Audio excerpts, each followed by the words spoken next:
Welcome to today's webinar titled Males in Non-Traditional Careers, Outreach, Recruitment, and Retention in CTE, presented by Joan Runheim Olson and Soren Gall. My name is Greg Nagy, and I am the Virtual Learning Community Manager from The Ohio State University who provides technical support for the STEM Equity Pipeline project. Before we start this presentation, I would like to go over some housekeeping items for this webinar. This webinar is scheduled to last roughly 1 hour and 10 minutes, and is being recorded in order to view this presentation in its entirety later. The recorded webinar will be available in the next few days on the stemequitypipeline.org website. As you have already found out, you'll be watching the presenters present slides through the Adobe Connect interface while listening to them talk over your computer speakers. All the participants' microphones have been automatically muted. You can make the presentation larger by clicking the full screen button at the top of your Adobe Connect window if you'd like. You can also download the slides and other files from the Files pod at the bottom left of your Adobe Connect window. Click on the file you want to download, and then click the Download File button. This will open the file as a link in a different tab in your browser. The presenters will answer questions after the presentation. However, we can take questions at any time. This is how we take questions. At any time during the presentation, you may submit a question by typing your question in the chat pod at the bottom of the Adobe Connect window. We will read and respond to these questions at the end of the presentation.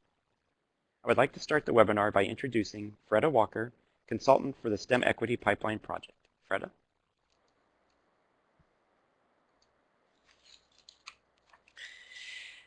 Good morning, and welcome to the third webinar in this series, Non-Traditional Pathways. These webinars highlight program strategies that have worked and ones that you can implement.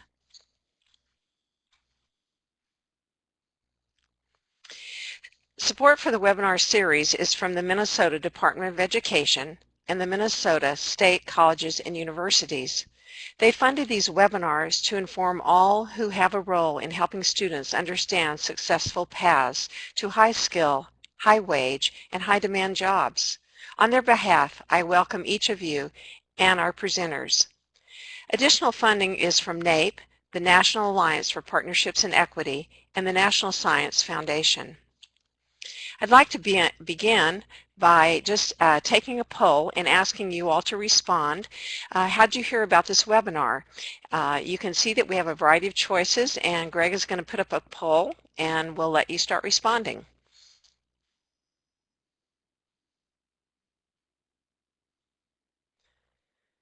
Select the one that best applies.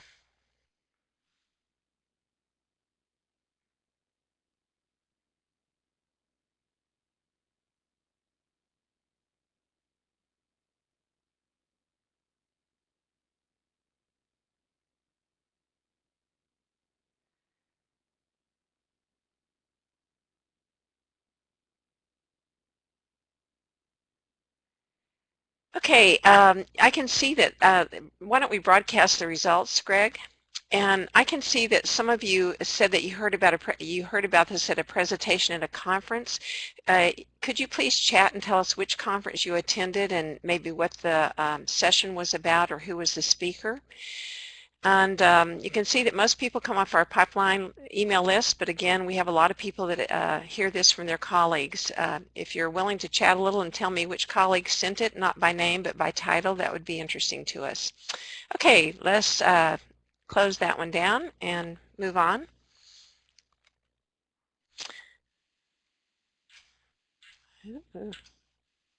Having a little trouble here. Okay, I would like to remind you that the webinars are recorded and they're archived at stemequitypipeline.org.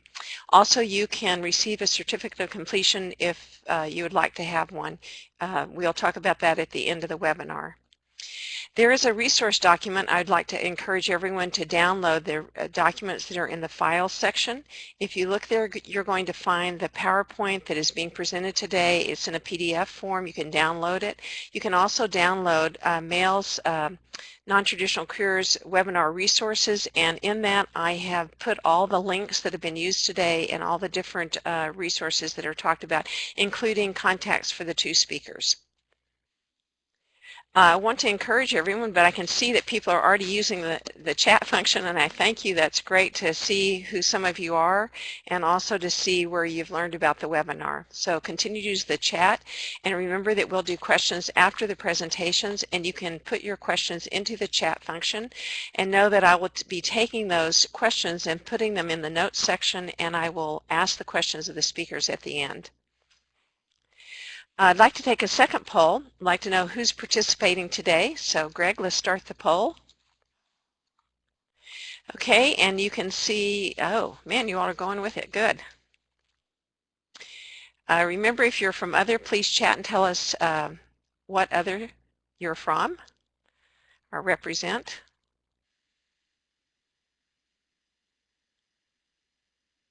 Gosh, it looks like we're having a really good mix today. We do have administrators, looks like, but pretty close behind, counselors and student services staff, some state agency people, and some faculty and teachers, and then of course the others are chatting to us. So broadcast that, I'm sorry, let's go ahead and broadcast so others can see that, and let's close the poll. One of the things I'd like to know is if there are other people that are watching this webinar with you. A lot of times we have people who register, but then they have other people that are watched. You can see the different answers that are there. So let's start this poll, please. And, oh, okay.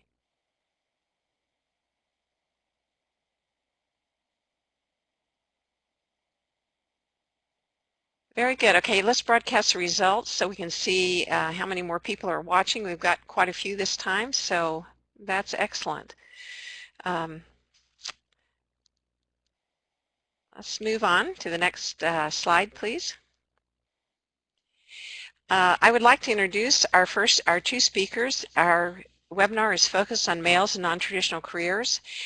Joan is going to begin with an overview highlighting useful strategies, and Soren will share his story and insights about working in early childhood education. I welcome both of our presenters, and Joan, you're on. Thank you, Freda. Well, it's a pleasure to be here today. Let's take a look at the objectives for today's webinar. By the end of this webinar, you will understand the barriers and benefits for males considering a non-traditional career. You will uncover strategies and walk away with action steps to increase outreach, recruitment, and retention of males in your non-traditional CTE classes and programs. So what are non-traditional careers? Well, basically they're those where one gender makes up less than 25% of those employed in that field or occupation. I'll share some specific examples in a few minutes. Just like females, males face barriers when considering a non-traditional career. Through research, NAEP has identified the root causes or barriers for low participation of males and females in non-traditional careers. The root cause handout is available for you to download. Let's take a look at a few of those barriers. The first one is family of origin. A young student's family of origin has a strong influence on their child's career choice. Parents often have gender stereotyped expectations which may influence their child's career selection. The next barrier is the media. The media can impact a male's view of what's considered men's work and women's work. Just turn on the TV or open a magazine or even look at your school or college's marketing materials, and males are most often portrayed gender stereotypically. Lack of career guidance is another barrier for males. A 2004 Ferris State University study found that a lack of career guidance might add to the selection of traditional gender-based careers. Not only is there a lack of career guidance, but there is a lack of information about non-traditional careers as well. In a few minutes, I'll share some strategies to help overcome these barriers. First, though, let's take a look at the top 7 reasons males should consider a non-traditional career. Many non-traditional careers for males require short-term training, and there are also accelerated programs to get individuals back into the workforce quickly. This can be especially important for someone who has been laid off and needs retraining without the luxury of time. And because some young adult males from certain ethnic backgrounds help support their family of origin, short-term training can be very important for them as well. Many non-traditional careers for males offer a good salary. I'll share the salary for some of those careers in a few minutes. Males from different ethnic and socioeconomic backgrounds are often impacted in a positive way by choosing a non-traditional career. It tends to represent upward mobility in contrast to the career choices which might be expected in their family of origin. And males working in a female-dominated career typically advance faster than women in that same career. This phenomenon is called the glass escalator effect. The nursing and education fields are flooded with women. When you look at the top, though, it's often men who hold the executive level positions. Many non-traditional careers offer a flexible schedule, which can be helpful for married couples who want to juggle childcare responsibilities without needing to hire outside help. One can work days and the other evenings. And many careers in healthcare and education are portable, meaning if one wants to relocate, the odds there will be jobs elsewhere is pretty good. Being aware and open to non-traditional careers offer males broader job opportunities, that is, more careers to choose from. And many of these jobs are in high demand. I'll share what some of those are in a few minutes.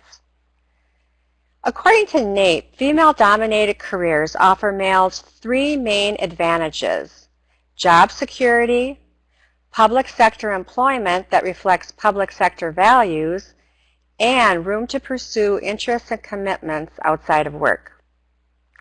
Men in non-traditional careers indicate an interest in working with people. Since many female-dominated jobs are service-oriented and focus on helping, teaching, nurturing, and healing others, some men may find more satisfaction working in a non-traditional career.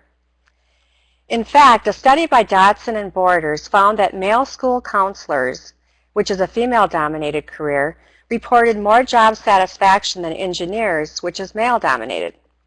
They also found that men who choose a non-traditional career that represents upward mobility in contrast to their family of origin have higher job satisfaction.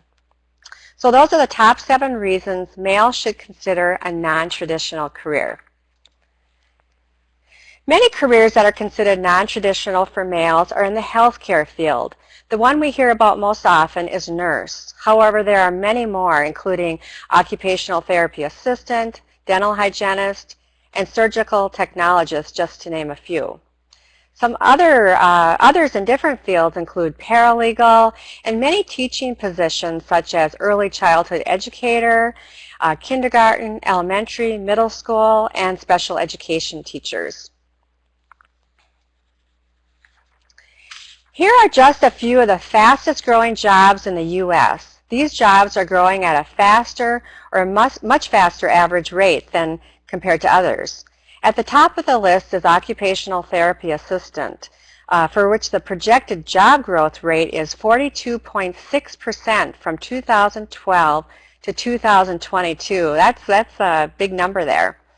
You'll note that all the ones listed are in the healthcare field. By 2030, the over 65 crowd will expand to 72 million. That's up from 40 million in 2010. Because people are living longer, they will need more health care. Healthcare spending was at $2.7 trillion in 2011. The healthcare field employs 18 million people, and the pathways to these careers is CTE. Next, let's take a look at 2 female-dominated careers. According to the Bureau of Labor Statistics, the percentage of males working as paralegals in 2011 was 15.7%. The median salary in 2012 was just under $47,000 a year. The job outlook is expected to have a faster than average growth rate from 2012 to 2022. An associate's degree is typically required to become a paralegal, so it's something for males to consider. In 2012, 0.7% of dental hygienists were men. You can hardly see that on the chart there. Dental hygienists earn a median salary of just over $70,000 a year, and this occupation is experiencing a much faster than average growth rate from 2012 to 2022, and an associate's degree is typically required. I'd like to point out that there's a startling statements handout available for you to download, and this exercise shares some statistics on the number of males and females in non-traditional careers.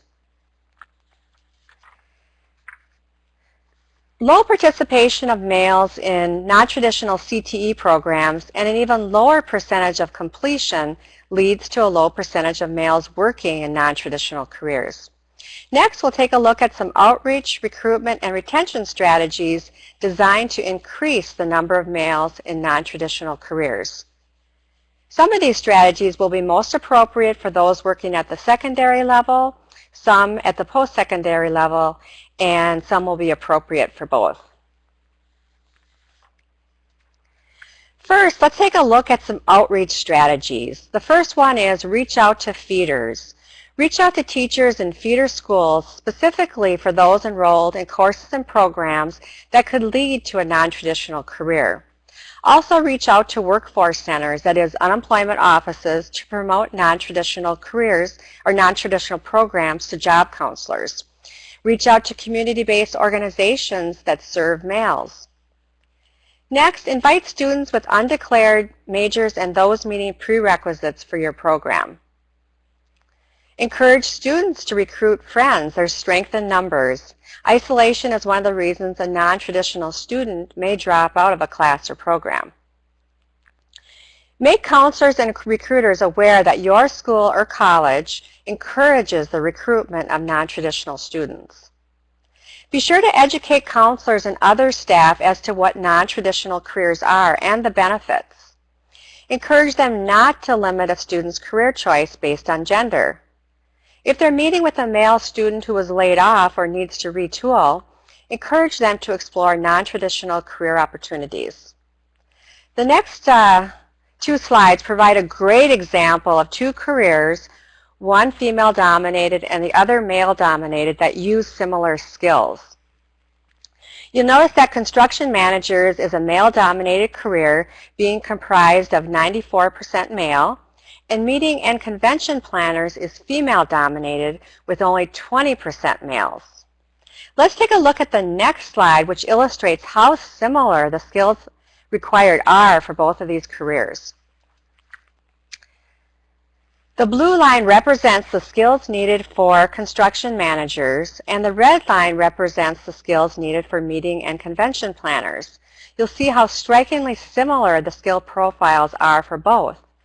Both of these careers require reading comprehension, active listening, writing, speaking, math, science, critical thinking, and many other skills. This is great information to share when guiding students on career choice. It's also good when working with older students who may need to retool. And I'd like to point out that this chart is available at iseek.org, iseek.org.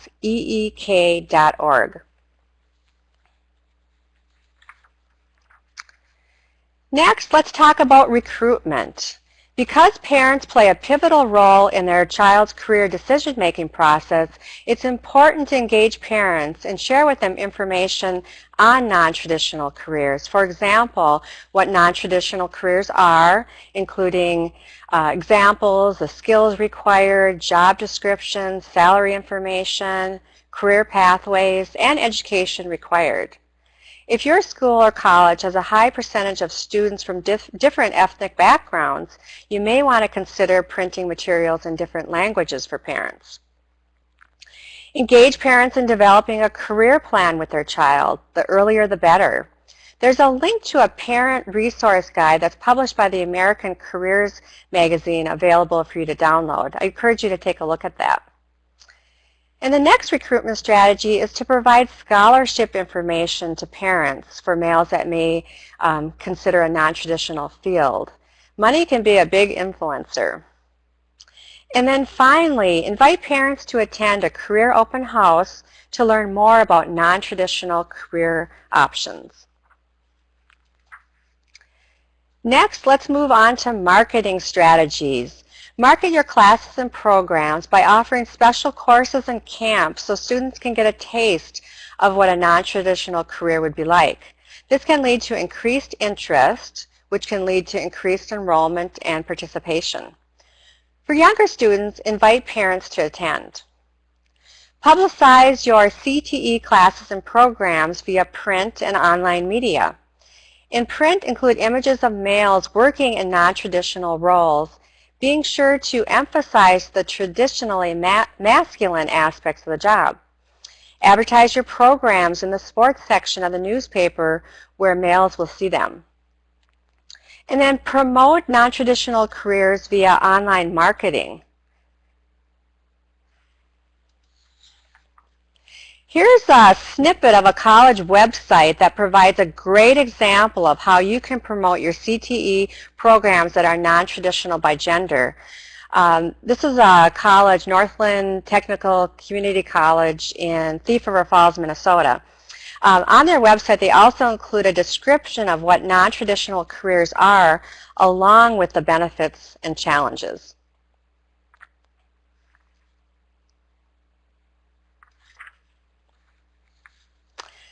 And then next, use videos to promote your non-traditional programs. Let's take a look at an example. Greg, will you take us to the video?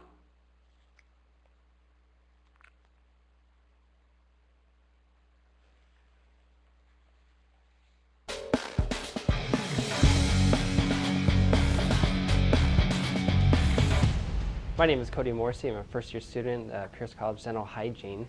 I pursued this path because a friend of mine in college became a dentist, and since we were both chemistry majors and I couldn't find a job in the chemistry field, he suggested that I look into the dental hygiene program and possibly I could work with him in the future. So I took all the prereqs and I got into the program here at Pierce. I graduated from PLU in 2007 with a Bachelor's of Science in Chemistry, and then I've been working in the medical field as a dialysis tech at St. Joseph's Medical Center. So with both of those experiences with me, I feel like should be able to help me out here well in the dental hygiene program. With my experience at St. Joseph's, I'm one of 7 males already, and there's about 60 employees there. So being a male in a primarily female environment doesn't bother me at all. I actually don't even think about it. I'm just another person here with everybody else. My sort of responsibilities here as being for clinic is we do assessments on the patients. We'll do workups, which include a lot of additional paperwork and more in-depth processing of the patients, along with a dental examination. We also go through full mouth debridement, and as we progress in the career path, we're introduced to more instruments. So right now we're using just our basic curettes and sickles, and then we've recently been introduced into our Gracies, which are our site-specific curettes. I think Pierce College has adequately prepared us for dental hygiene career. There's a lot of one-on-one instruction along with an enormous amount of didactic classes to help us understand the processes of being a dental hygienist. We have lots of time available to us in clinic, and we are required to find certain patients that will help us prepare for the, I guess what you'd say, the normal patient coming into getting their teeth cleaned every 6 months to 1 year. That's when we started doing a lot of restorative work.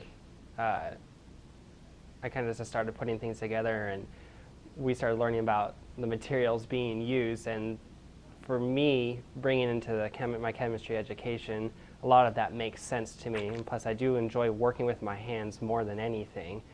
And so doing restorative work has really allowed me to say, yes, this is something I would really enjoy.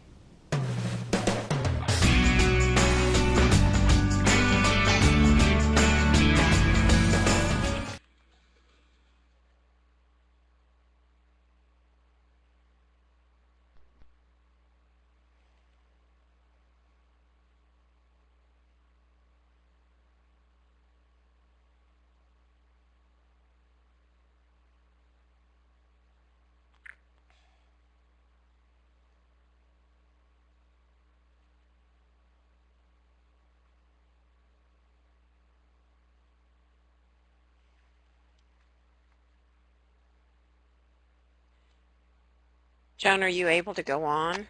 Oh, sure. Sure. Yep. Thanks, Greg. So you can use these videos during high school enrollment and at a career open house. Another strategy is to use role models to help market your classes and programs. For example, males working in a non-traditional career. This can be done at high school enrollment or a career open house or other venues. Folks who can serve as positive role models include teachers, parents, community members, older students, recent graduates. Students often need to see someone that looks like them in a career before they're likely to consider it for themselves. And there's a role model handout available for you to download. And all of the resources that I'm mentioning are available on your screen in the left-hand corner.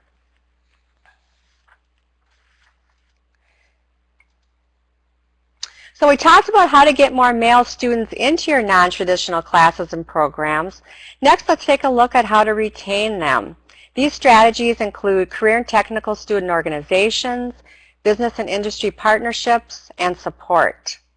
Participation in CTSOs can help with retention efforts. Let's take a look at the benefits of CTSO participation. According to ACTE, that's the Association for Career and Technical Education, the more students participate in CTSO activities, the more motivated and engaged they are, the higher their grades, the more confident they are about their career choice, and the higher their aspirations to attend college and become employed. Some examples of CTSOs include HOSA, which is Health Occupation Students of America, which has a secondary and post-secondary division. And there's FEA, which is Future Educators Association, which is available at the secondary level. And then FCCLA, which is Family, Career, and Community Leaders of America, and that's available at the middle school and secondary level. And Skills USA, which has chapters at middle school, secondary, and post-secondary level. So encourage your male students to join these organizations. The next retention strategy is business and industry partnerships. Seek business and industry partners for field trips, internships, job shadowing, and informational interviews so students can learn more about a particular career. Invite representatives from business and industry to speak to your class and serve on your advisory board. These partnerships can help ensure you're offering classes and programs that will meet the needs of local business and industry. Parental support is very important for a male child's decision to pursue CTE courses and programs that lead to a non-traditional career. One study found that among Mexican-American adolescent males, the support of their parents led to increased belief in their ability to complete tasks and reach goals. Helping students identify a mentor may help with retention. A mentor can be an older student or graduate or someone from business and industry. And forming a peer support group is another strategy. This will provide students an opportunity to share their experience and concerns and provide feedback and strategies to those who may be struggling. We covered several easy to implement outreach, recruitment, and retention strategies. It's great to learn something new, and it's really important to put that information into action. So here are some questions for you to consider. What is your key insight or takeaway from this presentation? Or perhaps, what did you relearn? How will you use this information? And who else could benefit from it? I encourage you to explore how gender equitable your school or college is by completing the Food for Thought exercise, which is available for you to download. Incorporate what you've learned today and plant the seeds that break down the barriers for students concerning what they can and cannot do. Here's my contact information, which is also available in a document for you to download. It's been a pleasure being here today. Now I will introduce Soren Gall, a representative for early childhood education.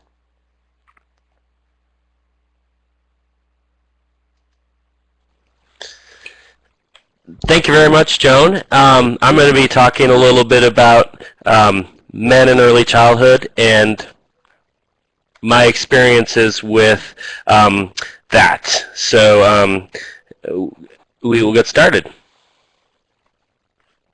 So we're going to start with ideas and solutions to support males who work in the early childhood education field.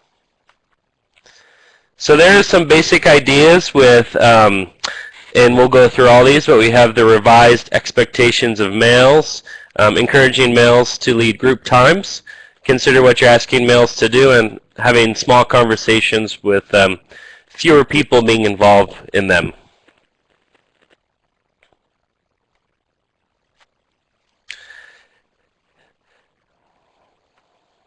So what are we asking males to do? Gender stereotypes, of course, occur in workplace, regardless of if you're in early childhood or other fields. But sometimes they don't have to occur at specific times. So we look at lifting things and fixing things, and we realize that males and females often have different strength, and their body types are different, so that we understand that. But males are happy to help, but we do need to think about the time that, as for females and other people in early childhood, when we are asking it to do it, because we don't want to interrupt time with the children and parents and those kind of things. So that's just something to consider when we're supporting males in early childhood. And then we have our expectations of males. So this one's always tricky, but if we really want to support males and help them grow as professionals in the early childhood field, we have to look at what can they do in the early childhood setting. The ones that typically come up are changing diapers, being alone with children when needed, and having children sit in their laps. And then when you look at that, we have to look at how are we advertising openings at the early learning centers? What is the interview process? And related to the top part, are these policies enforced with both the female and the male staff members? And then I talked a little bit about smaller conversations. And of course, a lot of these comments don't apply.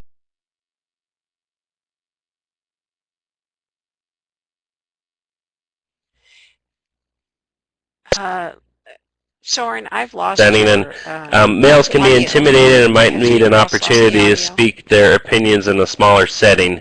And I say that because being that there are so few males that work in early childhood, it also can be very intimidating if you are one male and you have 30 female colleagues working in your school. So it's also something to consider with that, and that's definitely an important part of the early childhood field. So we have to understand how males function, and we have to provide opportunities for community building, encourage males to explore the supports that are available to them, and then realize that males who work in early childhood don't always need an extra spotlight for the choice that they have made.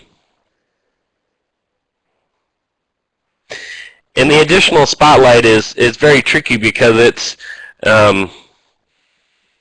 very obvious when you're a male who works in the early childhood field, whether you're a teacher or director, bus driver, cook. There's not a lot of males who work in early childhood. So we have to consider what we are doing and what the opportunities are, for them. But we also have to look at, they're not choosing this job for their gender. They're choosing it more for their love for the children and their ability to want to grow as a professional, and they don't they want that recognition more because they are working with a great group time or an activity.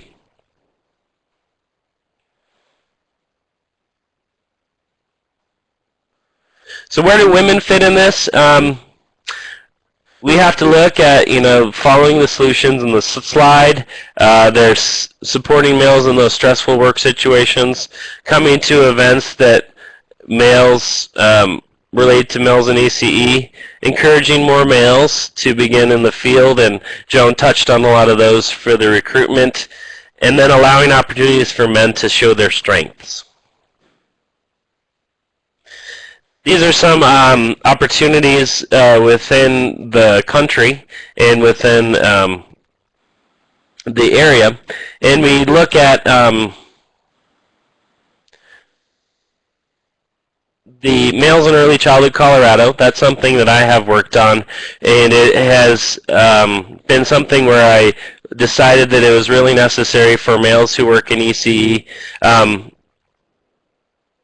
to look at their support that they're getting within the area. So we need to see that, and we need to also look at, there's other things in the area. There's Men Teach, which is a New England group. There's men in the Education Association throughout some various universities, and there is a lot of individual stories that you can look at through these experiences, that people have started out their careers in different settings, and they could start out in high school. They could start out with maybe middle of their career, and it's different opportunities that people have had jumping into the early childhood setting.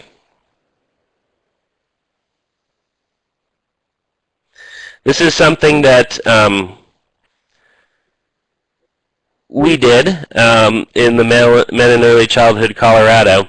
It was a music event, and you can see the two pictures there. The fathers within my school, we had an opportunity to do some music events with them, and it was they did dancing, they made some instruments, and then they were able to have a concert at the very end of this experience.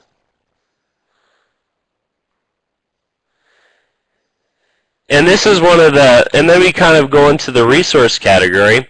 This is something that they have started, menteach.org, and you can see it was founded in 1979. It is a nonprofit organization which the mission is to increase the number of males teaching in the field of education to help improve the boys and girls' academic and social success. And this is a great resource for the internet. It touches on all the grades, so anything in education, and it provides opportunities for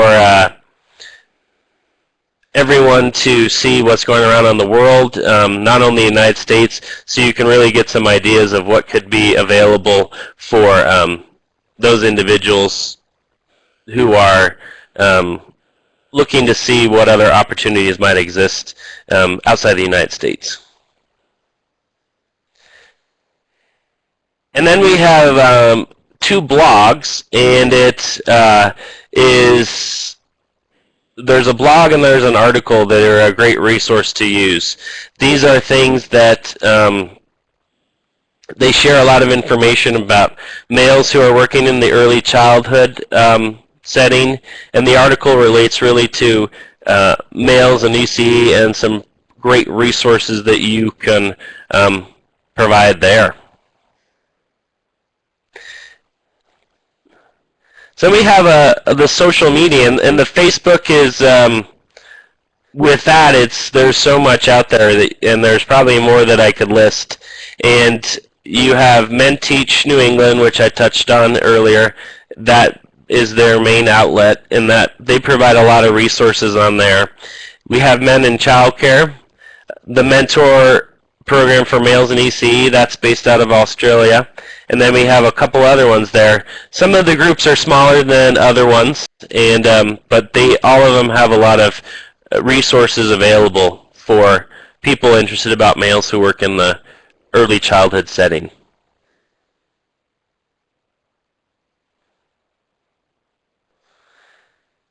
So that is my aspect about males who work in early childhood.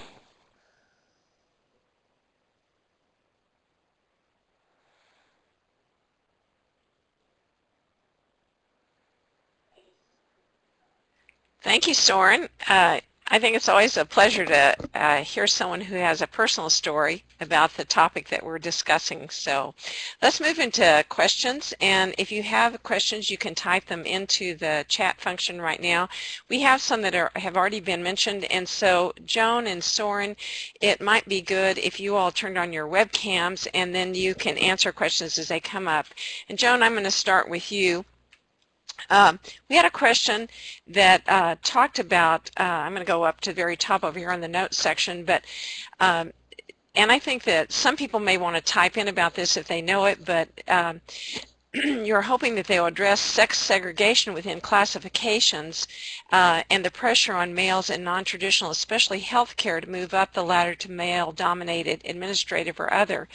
And I think, Joan, that you did mention that, and I do want to share that last year we had a webinar on males in nursing, and definitely that is a trend that happens.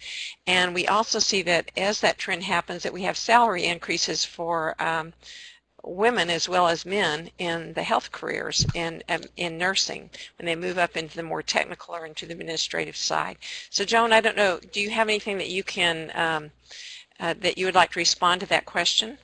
Well, I don't have anything really to add, but I think the last thing you touched on, it is a benefit for women with males entering a female-dominated career, the fact that it can help them with increasing their salary. And Karen, if you find more information on that, certainly send it to us so we can add it into our script. We had another question. This also relates to, maybe both of you can answer on this one, but are there some examples of community-based organizations that serve males in non-traditional careers? Right, this is Joan. I live near the Twin Cities of Minneapolis and St. Paul, and there are a lot of nonprofits out there in larger cities that serve different populations, whether it's males or females. So that's what I would really encourage people to check. What nonprofits are in your area, your geographic area, that might specifically focus on serving males?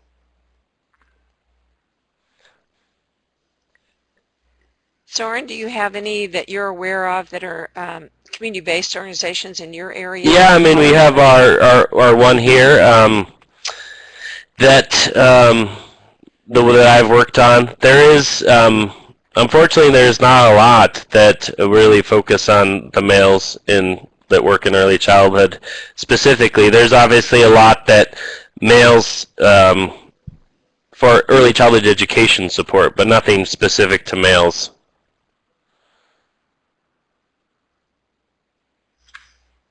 Okay. I think that's a good resource that maybe we need to look into, and I did not have any of those that were on our resource document. Let's see. Let's look at the next question. I'm going to ask this one. It says, in recruiting men into early childhood education, how do we deal with the low salary issue? Soren, do you have anything to add on that? Yeah, I think that early childhood is definitely difficult in general, whether you're a male or a female, based on the salary. And what I think you'd have to realize with early childhood is that it's continually growing, and there's opportunities for promotion or different experiences where you might be able to make a little more money. But unfortunately, with early childhood, you really have to, well, anything education related, you have to do it for the love of the field and love of the experience. But there is definitely opportunities for promotion within early childhood.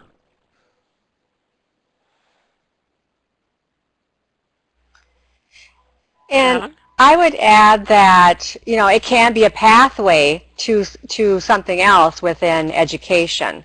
So early childhood education could be maybe where someone starts out, but maybe they find out they really like it, but they want to go on and obtain some more education and move into another area related to that. And I think with males in non-traditional careers, oftentimes the salary may not be as high as some traditional male jobs, but there are some of the other reasons why males consider a non-traditional career, like Soren mentioned, for the love of children, and it could be, you know, some of the other reasons that I mentioned in my presentation. And just, I would think about job satisfaction. Right. You know, if you're, right, yeah. Yep. Yeah. We have another question. It said, and Joan, this is specifically to you. It has to do with, did you say that you should encourage students to see how some jobs have aspects that are masculine? And how do you do that and avoid stereotyping if you're doing, you know, talking about that? So you can answer, and I have a response also. Sure. So, for example, if you're promoting nursing as a career and you want to target both males and females, just be sure to include some of the aspects that might be more appealing to males in promoting that. So you're not leaving out the females, you're just pointing out a few of the aspects that would be important to males. For example, you know, maybe, you know, working in an emergency situation, you know, related to trauma, that might be more appealing to some males. And so just highlighting that, but you're not leaving out females in the promotion of that career. Well, and I think also, I was just thinking, you might not identify it as masculine. You're doing what you say, just pointing out things that might be attracted to males or males that have specific interests. Another thing that I thought of, Karen asked this question, but I also thought about the fact that it's really a good way to bring up the topic of stereotypes and to actually look at society and the stereotypes that we have in society. If you're doing a presentation, I know in the media that would be harder, but then to really discuss that if you're in a classroom situation about the stereotypes and then how those do affect people's interest and desires to go into a non-traditional field, particularly males in, say, early childhood education or dental hygiene, that kind of thing. Right, Freda, along that line, in the classroom, you could show clips from TV shows or movies and have students identify stereotypes and then discuss how might that impact their career decision making. Yes, and I think that would be a way to also address that particular topic of stereotyping. Let's see, our next question. You can see that someone actually, let's see, legally, how do you avoid problems with gender discrimination in your advertising for non-traditional careers? And you can see that we had an answer. My understanding is that as long as classes are open to all, recruitment and other efforts to bring in underrepresented students are not in violation of Title IX, but actually address sex segregation in classes, which is possible a Title IX violation. In other words, these strategies are affirmative action to address inequity. And I don't know if Joan or Soren have any other thing they'd like to add, but I thought that was a good response. Okay, the next thing is that we had a question that had to do with age to be used to determine if a student is non-traditional, and then we had a response from a participant that said students aren't non-traditional. Occupations and majors are non-traditional, and age is not a factor. And I said to myself, I wanted to remind all of us about the legal definition of non-traditional, and I'm thinking, Joan, did you give that legal definition today? I did for non-traditional occupations, yes. Would you like to repeat that? Sure. You want us to go back to one of the slides? No, that's okay. So the definition of non-traditional careers, non-traditional careers are those where one gender makes up less than 25% of those employed in that field or occupation. Thank you. So it's really, a legal definition by law. Right, exactly. Okay, the next one has to do with, Let's see. This is a good topic and one that could, might be a little sensitive for some people. And you can see there's some dialogue going on in the chat function about it. But this one has to do with sexual orientation issues as a key barrier to men in non-traditional careers, as well as fears about sexual assault. An advocate needs to be comfortable with talking about these issues, and I certainly think that's true. And I don't know if Joan or Soren, would you all like to respond? I don't know, Soren, maybe you could go first if you have a response. And you can see that there's some people that are discussing that, and you can see their responses as we're going along here. But Sure, yeah. Soren? Yeah, I definitely think it's for the men in early childhood, it creates there's two barriers that people, when you relate to sexual orientation, because there is being male, and then if you're depending on your sexual orientation, you have two barriers. And I would agree with the comment that you really have to be an advocate. Let me see what they said. Really be an advocate for yourself, because unfortunately, it's the stereotypes again, and we have to look at those and see where we can go. Unfortunately, that's not a great answer, but it's definitely things to consider. Joan, do you have any? Yeah, I mean, I agree with Soren. It is a stereotype that I think really needs to be addressed and can be within the classroom. And I would like for everyone to look and see that Karen Humphrey has indicated that it is a complicated issue and could bear research. And then I think you can just sort of see some other things happening there. She's actually given us a reference that we could look at. So I think Barb Bitters is now giving us some information, so we'll let those come in. But I guess that we know that within the classroom that we can bring up and have discussions and lead discussions on sensitive topics. We have a program called Micro Messaging from NAEP, and that particular program helps teach educators how to take on sensitive topics and then be able to discuss them within their classroom, and also to combat any of those kinds of stereotype issues that come to bear within their classrooms or within their recruitment and retention strategies in career and technical education. Let's see. I can see that some people are typing, so I'm just going to wait a minute or two as people type and put in their questions.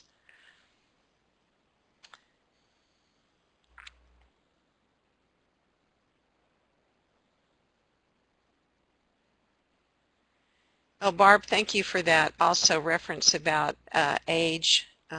I'll put that into our questions on the other side.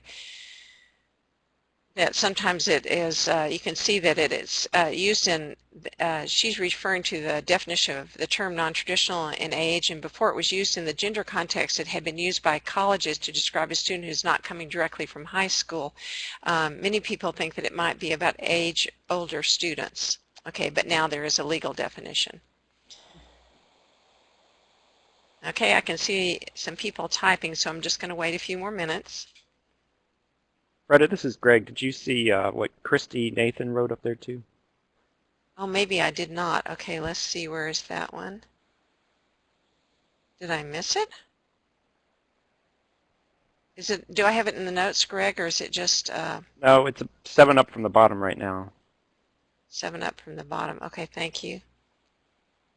I don't think you addressed it. No. Okay, this is a question. It says, I would assume that most of the recruitment and retention strategies can also be used for women in non-traditional fields. Joan, would you like to respond? Sure, definitely. A lot of them can be. They can be tweaked. Obviously, the reasons for females to consider a non-traditional career, some of them are different, especially, higher pay is one reason for females to consider a non-traditional career. But as far as the strategies, the outreach, recruitment, and retention strategies, many of those definitely can be used and just aimed towards females as opposed to males. Yes, and I would add that one thing that we know from research from the National Science Foundation is that when we employ strategies to help students go into non-traditional careers, that it helps the opposite gender also, particularly when we're looking at females going into math, science, engineering, and technology. Any of those strategies that have been developed to help young women look at that also help young men. So they're important that we look at the strategies we're using and the success of those strategies, and whether they're really working for us, and if we need to change the strategies that we're using in our classrooms or within our institutions. Okay, I can see that we have some more typing going on, so I'm going to let that continue.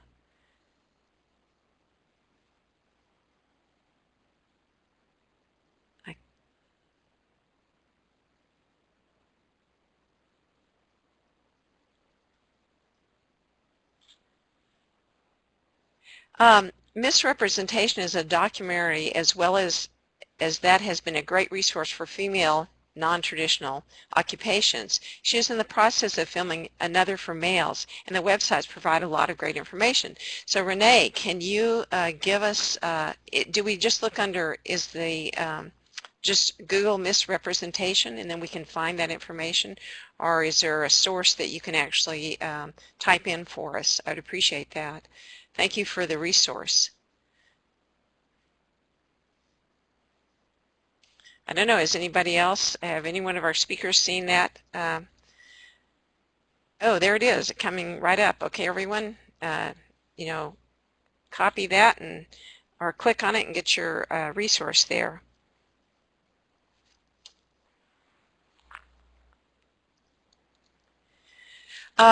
This is another question. What national organizations are available to address non-traditional recruitment, etc.? Also, will files on the left be available after this webinar? These files are available when the webinar finishes. You can still be downloading those until you click off of the webinar. So, and Greg, maybe you can answer this. We also have, don't we provide those on the archive webinar also? Right, so both, if you watch the archive, the links work the same on the left as they do right now, and I also put links into the area where you register for the archive, so you can get them off the website as well. Okay, we have a, oh, here's another, link that Renee is providing for us, so thank you.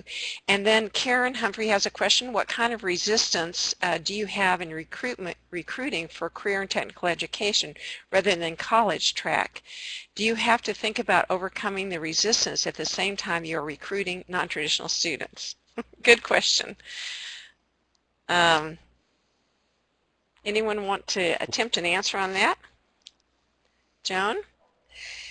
Well, I think there definitely is resistance because I think, you know, schools and colleges have, well, schools have probably receive a lot of pressure to get students into four-year college programs, and so it can be challenging for them. And then with some schools, you know, some of the programs have been cut, so it makes it even more challenging for students to go on to perhaps a two-year or four-year school for CTE. So yeah, I definitely think there's resistance, and you know, I know there's a lot of efforts out there, you know, by NAEP and other organizations to help help folks see the importance of CTE and the types of jobs that are coming up and that are going to require you know, folks that have these skills.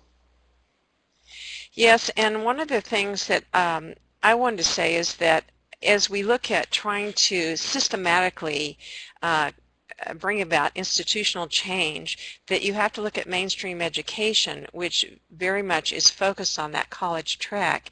And so if we're going into work on recruitment into career and technical education, it's important that we bring on those players that are actually in the you know, in all of the education, say within a high school or a community college, and that they are at the table to discuss what's happening in career and technical ed, we've found in our pipeline project that when that has happened, that many times the people that are there that are doing counseling or that are actually instructors or administrators in the regular setting may not know a whole lot about career and technical ed. They may not know what skills that students are learning or what job opportunities are there. And so it's an education of the entire staff, so that there begins to be support for both tracks. And as Joan said, there are a lot of good resources with NAEP, and if you can also email me and I'll try to guide you towards those. Let's see, I think we have a little bit more typing, and I think then I need to move on. So this, as soon as I see the last group, the last question that's being typed, I will move on past our questions and answers. I don't know, I don't see that anyone else is typing again.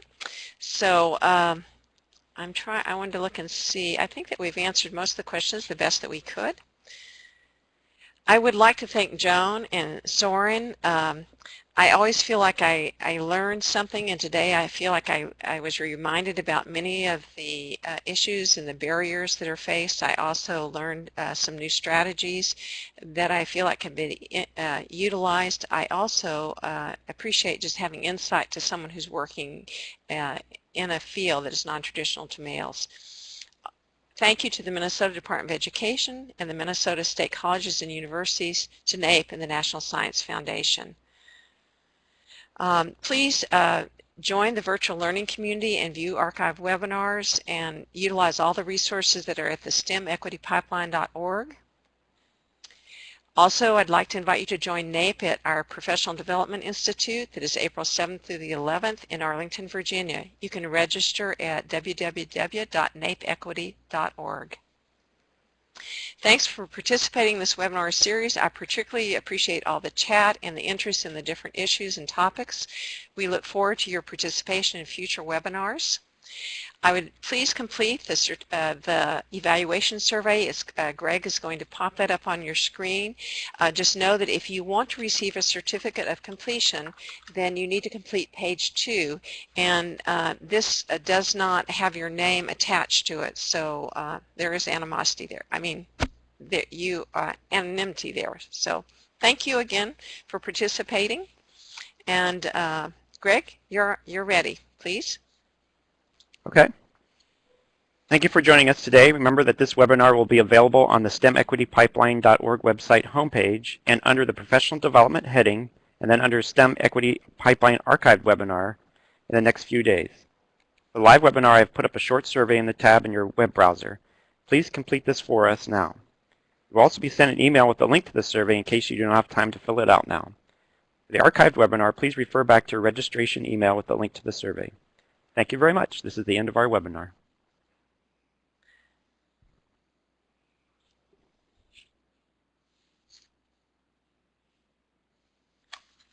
Joan and Soren, thank you. And